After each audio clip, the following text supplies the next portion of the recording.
वज़ीर-ए-आज़म इमरान खान की हिदायत पर वज़ीर रेलवे आज़म सवाती जाए हादसा पर रवाना। इमदादी सरगर्मियों का जायज़ा लेंगे। कहते हैं हादसे के जिम्मेदारों को मुआफ़ नहीं किया जाएगा। मुतासरा ट्रेनों के मुसाफिरों की बरवक्त रवानगी के इंतज़ामात कर दिए।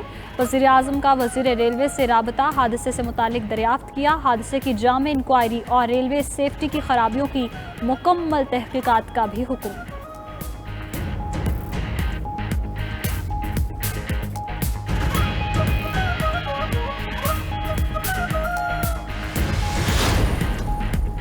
सदर मुमलिकत डॉक्टर आरिफ अलवी का डहर की ट्रेन हादसे में कीमती जानी नुकसान पर इजहार अफसोस। गवर्नर्स, वुज़राए आला और वुज़रा का भी हादसे पर गहरे रंज का इजहार।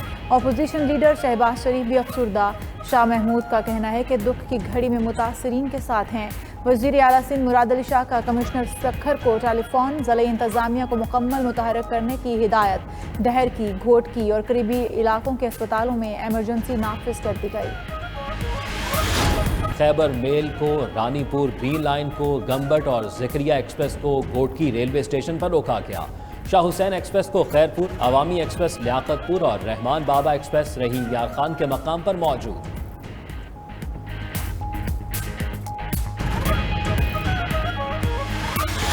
NCOC के मुताबिक 1490 नए केसेस भी रिपोर्ट हुए। एक्टिव केसेस 47,376 रह गए। 24 घंटों के दौरान 49,285 टेस्ट किए गए। मुस्बत केसेस की शरह 3% रही।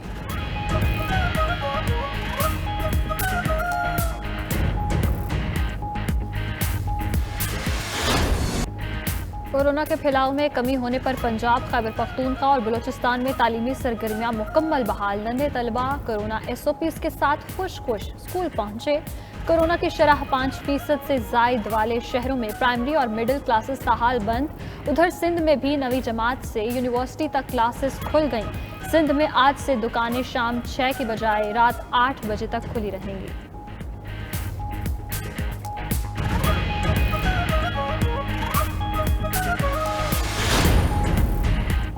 बच्चों को इंसदादे पोलियो के कतरे पिलाएं, उम्र भर की माजदूरी से बचाएं। मुल्क भर में 5 रोज़ा इंसदादे पोलियो मुहिम आज शुरू होगी।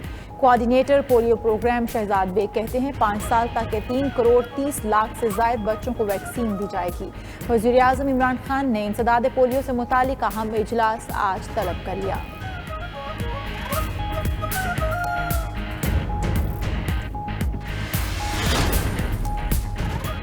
इमरान खान का अब अगली हुकूमत बनाकर मुल्की मसाइल हल करने का ऐलान कौम के साथ नया मजाक है। बिलावल भुट्टो की तनकीद, मजीद बोले नाकाम मुआशी पॉलिसियों की बदौलत मुतवस्सत तबका भी गुर्बत का शिकार है। हुकूमत के मुआशी तरक्की के बड़े बड़े दावे जमीन बोस हो चुके। अवाम अब किसी झांसे में नहीं आएंगे। FATF में बड़ी पेशरफ्त। पाकिस्तान फॉलोअप फहरिस्त में शामिल 40 से 31 सिफारिशात पर अमल। कंप्लीट रेटिंग हासिल कर ली। पाकिस्तान के मौजूदा एक्शन प्लान पर FATF में मुतवाज़ी जांच पड़ताल कर ली गई। पाकिस्तान इंसदादे मनी लॉन्ड्रिंग और एंटी टेरर फाइनेंसिंग के लिए आलमी मयार पर पूरा उतरा। पाकिस्तान को जून में आइंदा इजलास तक ग्रे लिस्ट में रखा गया है।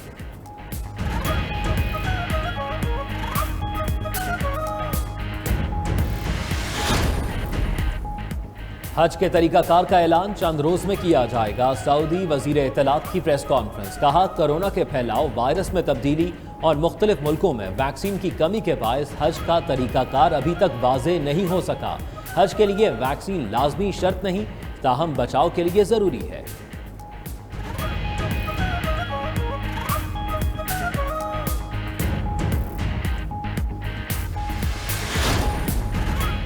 बरतानिया में कोरोना वायरस की भारतीय किस्म का फैलाव जारी। बरतानवी वज़ीर सेहत मैट हैनकॉक का कहना है भारतीय कोरोना ने लॉकडाउन पाबंदियां खत्म करने का फैसला मुश्किल बना दिया। कोरोना की भारतीय किस्म अल्फा वायरस के मुकाबले में 40% ज़्यादा तेज़ी से फैलती है। वैक्सीन भारतीय कोरोना के खिलाफ भी दीगर इक़साम की तरह ही मौसर है।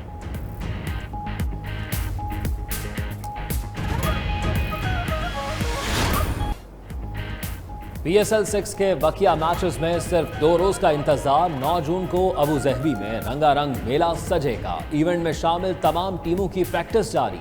टूर्नामेंट के लिए मैच ऑफिशियल्स का ऐलान कर दिया गया। پہلے میچ میں لاہور قلندرز اور اسلام آباد یونائیٹڈ کی ٹیمیں ان ایکشن ہوں گی۔ لاہور قلندرز کے بلے باز بین ڈنگ پریکٹس کے دوران گیند لگنے سے زخمی ہو گئے۔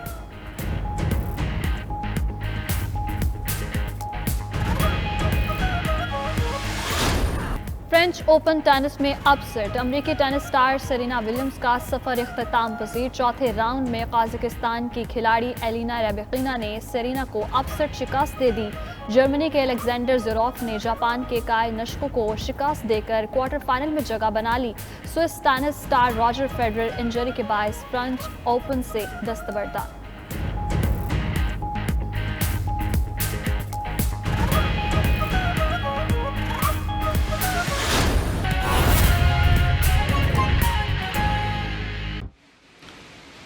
ڈاکٹر صاحب کے محکمے نے جو سنگ بنیاد رکھا ہے ایک نئے سولر سسٹم کا، اس میں وہ 3.5 کروڑ کا پروجیکٹ ہے جس کا آغاز آج ہو رہا ہے، اور انشاءاللہ فرما رہے ہیں کہ جولائی کے اختتام تک وہ مکمل ہو جائے گا۔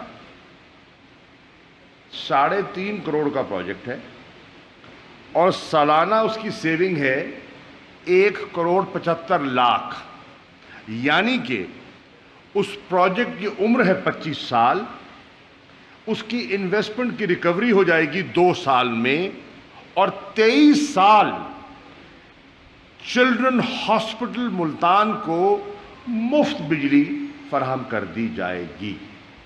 اب اس کا امپیکٹ آپ دیکھیں۔ میں جو آپ حضرات تشریف فرما ہیں آپ کی خدمت میں عرض کرنا چاہوں گا کہ پاکستان کے چیلنجز میں سے ایک چیلنج جو ہے وہ مہنگی بجلی ہے۔ اب اس مہنگی بجلی کو ہم نے سستا کیسے کرنا ہے؟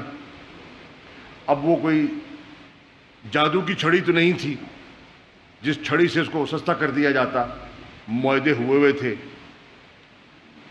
ان کو ریوائز کرنا ممکن نہیں ہے۔ کانٹریکچول اوبلیگیشنز ہیں، سوورن گارنٹیز ہیں، تو ان کو آپ کو آنر کرنا پڑتا ہے بحیثیت ایک سٹیٹ کے۔ لوگ جو ہیں وہ چلا رہے ہیں، بجلی کا بل دیکھتے ہیں اور وہ پریشان ہو جاتے ہیں۔ تو اس کا حل کیا ہے؟ مجھے یہ بتاتے ہوئے مسرت محسوس ہو رہی ہے کہ ہماری گورنمنٹ نے عمران خان صاحب کی ویژن اور رہنمائی میں نئی منصوبہ بندی کی ہے، اور نئی منصوبہ بندی کی بنیاد یہ ہے کہ ہم نے اپنا فوکس شفٹ کیا ہے from thermal to renewable energy. اب رینیوبل انرجی کے 2 کمپوننٹس ہیں، ایک ہائیڈل ہے اور دوسرا سولر ہے۔ ہائیڈل کی کیفیت یہ ہے کہ اللہ کے فضل و کرم سے اگلے 10 سالوں میں 10 نئے ہائیڈل پروجیکٹس مکمل کیے جائیں گے، جن کا آغاز ہو چکا ہے، جن کی پلاننگ ہو چکی ہے، جن کی فنڈ موبلائزیشن کے لیے ایک بانڈ بھی فلوٹ کر دیا گیا ہے، اور اس کا رسپانس جو ہمیں انٹرنیشنل کمیونٹی سے ملا ہے وہ بھی بڑا حوصلہ افزا ہے۔ پن بجلی ملے گی جو سستی ہوگی، اور جو امبیلنس ہے بجلی کا بٹوین ہائیڈل اینڈ تھرمل، وہ بیلنس بہتر ہو جائے گا، اور اس سے بجلی سستی دستیاب ہوگی اور بجلی کے مزید ریٹ بڑھنے میں کوئی رکاوٹ آئے گی، ایک بند باندھا جائے گا۔ اور دوسری جو چیز ہے وہ ہے، اور اللہ نے آپ کو گلیشیئر دیے ہیں، اور گلیشیئر میلٹ سے جو آپ کو پانی دستیاب ہوتا ہے، اس سے آپ انڈس کیسکیڈنگ جو آپ کے پروجیکٹس ہیں، اس سے 50,000 میگا واٹ پن بجلی پیدا کرنے کی صلاحیت رکھتا ہے پاکستان، اگر ہم صحیح منصوبہ بندی کریں اور صحیح پلاننگ کریں۔